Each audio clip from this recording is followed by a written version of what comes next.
यहाँ पे कुछ फार्मूलाज हैं जो मैंने अरेंज करके यहाँ लिखे हैं। सबसे पहले सरकमफेरेंस मालूम करना। सरकमफेरेंस यानी वो सर्किल का एरिया, यानी सर्किल ही कहलाएगा। अगर हम उसको देखेंगे, अगर हमें डायामीटर मालूम करना होगा तो हम कहेंगे C is equals to pi D, यानी पाई का नंबर डी यानी डायमीटर के नंबर से मल्टीप्लाई होगा। अच्छा, इसमें एक चीज़ का ख्याल रखना है कि आपकी पाई की वैल्यू आपकी ये हो सकती है, ठीक है। ये आपके पास जो वैल्यू आ रही है ये आपकी पाई की वैल्यू सही है, यानी डेसिमल फ्रैक्शन में भी हो सकती है और कॉमन फ्रैक्शन में भी। तो जो आपको क्वेश्चन में दी जाएगी आपने उसी को पुटअप करना है।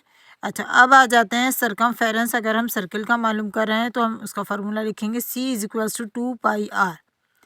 जैसे यहाँ पे ये इसके साथ यानी पाई डी के साथ मल्टीप्लाई हो रहा था, इसी तरह ये तीनों भी आपस में मल्टीप्लाई हो रहे हैं। अच्छा, अब इसी तरह आपको पेरीमीटर ऑफ सर्कल्स बताती हूँ। पेरीमीटर ऑफ सर्किल में सेमी सर्किल है तो इसमें ख्याल रखना है P फॉर पेरीमीटर, ये डायामीटर सही है। यानी अगर सेमी सर्किल का आपने पेरीमीटर मालूम करना है तो डायमीटर एक मरतबा यहाँ आएगा और एक मरतबा यहाँ। अच्छा, डी यहाँ प्लस हो रहा है, ये पूरा उसका एरिया है जो आपका एक्चुअल डायग्राम का है सर्कल का, यानी हाफ पाई डी। ये सब आपस में मल्टीप्लाई होंगे, यानी 1/2 मल्टीप्लाई बाय, अब यहाँ अगर 22/7 है तो 22/7 multiply by D, D for diameter. Diameter के फॉर्मूले में 2 मरतबा आएगा, जबकि अगर क्वार्टर की बात की जाए, क्वार्टर सर्किल अगर हम बात कर रहे हों कि क्वार्टर सर्किल कितना है, तो क्वार्टर सर्किल में आर कितनी मरतबा आएगा, 1 2 3, 3 टाइम्स आएगा, ठीक है। और यहाँ पे क्या हो जाएगा फार्मूले में 1/4, क्वार्टर है इसकी वजह से आएगा 1/4 और ये 2 पाई आर अपनी जगह है। यानी अगर हम इसको देखते हैं तो 2 पाई आर तो आपको पता है ना सर्किल की वजह से आ रहा है, सही है। और बात किसकी की जा रही है, सर्किल तो है लेकिन कितना हिस्सा, 1/4 यानी क्वार्टर। तो आपने आर कितनी मरतबा लिखना है, 3 टाइम्स, ये याद रखना है। अब यहाँ देखें, यहाँ आर और आर आपस में क्या हो रहा है, ऐड हो रहा है, सही। और यहाँ पे आर क्या हो रहा है, 2 पाई आर, ये सब आपस में मल्टीप्लाई। इसमें आ जाए 3 क्वार्टर है, आर आपस में क्या हो रहा है, प्लस हो रहा है। और यहाँ पे आएंगे तो क्या 3/4, 3 क्वार्टर। और यहाँ क्या आ जाएगा, एज पर सर्किल, सर्किल का है एक्चुअल है ही फॉर्मूला 2 पाई आर, तो वो तो लिखना ही लिखना है। ये तीनों भी आपस में मल्टीप्लाई हो रहे हैं। अब आ जाते हैं area of circle. Area of circle अगर बाय रेडियस है तो क्या आ जाएगा, A is equals to pi R square, और अगर डायमीटर के थ्रू है तो A is equals to pi D, यानी ये पाई इसके साथ मल्टीप्लाई होगा और ये डी इसके साथ मल्टीप्लाई होगा। अब एक चीज़ और बता दूं, अब यहाँ आर का फ़र्क देख लें कि आर क्या है। देखें यहाँ पे आर में आर को ऐड करेंगे तो क्या बन जाएगा, 2r। आर में आर को ऐड किया तो बन जाएगा 2r, जबकि आर स्क्वायर का मतलब है आर अपने टेबल से 2 टाइम्स मल्टीप्लाई होगा।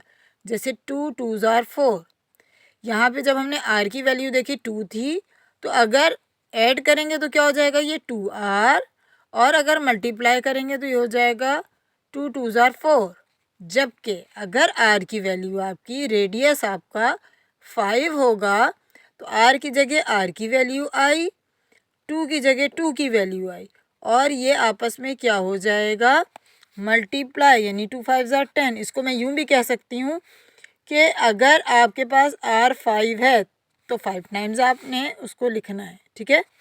यानी यहाँ पे क्या आ जाएगा, अगर आर 5 है तो यहाँ पे 2 आर की जगह आर की वैल्यू, और ये हो गया 10। जबकि अगर हम एरिया फॉर्म में आते हैं तो क्या आ जाएगा, 5 5s are 25, यानी अगर आर की वैल्यू 5 है, आर की वैल्यू 5 है तो 5 अपने टेबल से डबल टाइम मल्टीप्लाई होगा तो 25 होगा। एरिया की जब भी बात की जाएगी तो आर स्क्वायर आएगा, 2r नहीं आएगा। 2r किस में आएगा, सिर्फ और सिर्फ आपके सरकमफेरेंस ऑफ अ सर्किल या पेरीमीटर, इन सब में आ सकता है। इसमें आर स्क्वायर नहीं आए, सॉरी इसमें आर स्क्वायर आएगा, उनमें नहीं आएगा। वहाँ 2r आ सकता है लेकिन वहाँ पे आर स्क्वायर नहीं आएगा। किसकी बात हो रही है? सर्कमफेरेंस या पेरीमीटर ऑफ अ सर्कल। सिर्फ और सिर्फ याद रखें आप, एरिया में आर स्क्वायर आएगा या डी आएगा। अब आ जाते हैं सेमी सर्कल। ये देखें, सेमी मीन आधा किसका? सर्कल का। सर्कल का क्या फार्मूला है? By formula pi R square. देखें ये आ गया। इसी तरह अगर क्वार्टर में देखते हैं, क्वार्टर मीन 1/4 मल्टीप्लाई बाय, बात किसकी हो रही है? सर्कल की। तो सर्कल का एक्चुअल फार्मूला क्या है? ये देखें, एरिया ऑफ सर्कल। तो ये चीज़ यहाँ, इसकी यूनिट देखते हैं, यानी आंसर में जो एक चीज़ लिखी जाती है ना, आंसर कोई डिजिट में लिखते हैं, उसके बाद आगे हम लिखते हैं cm, तो वो उसकी यूनिट कहलाती है। तो अगर आप सर्कल का या सर्कमफेरेंस मालूम कर रहे हैं तो उसकी यूनिट क्या होगी? cm, m, km जो भी है, ठीक है, वो इस तरह